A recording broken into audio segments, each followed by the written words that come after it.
I'm Senator Rick Scott. My name is Romina Baccia. I'm with the Heritage Foundation. And we're here today for Washington Waste Wednesday.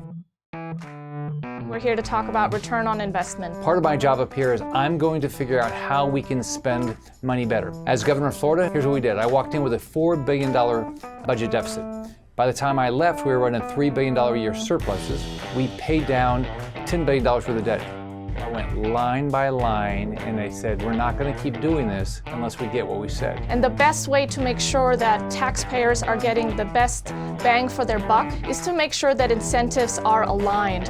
Things that the private sector can do best, the private sector should be doing.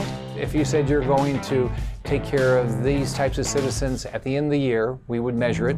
If you didn't meet your number, I said, I'm not going to spend the money the next year. It's critical that lawmakers pay closer attention to how federal budget dollars are spent. And one way to make sure they pay more attention is by forcing lawmakers to prioritize within a limited budget. One of the programs I want to talk about today is called the Water and Waste Disposable Systems Loans and Grants Program. It sounds impressive, and it's intended to be a job creator in economically depressed rural areas. We spent $8.2 billion. Think about this, $8.2 billion. Guess how many jobs? 215.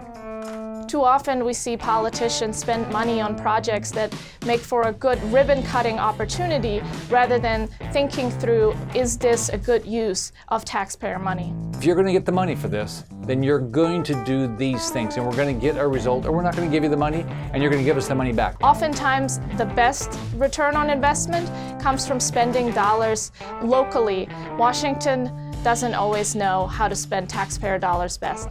Would you do this for your kids? Would you say, oh, I'm going to go spend a bunch of money, I'm going to have a whole bunch of debt, and I'm going to leave it for you to pay off? That's exactly what we're doing, and it's wrong. We have got to figure out how to get control of this so we stop wasting this money.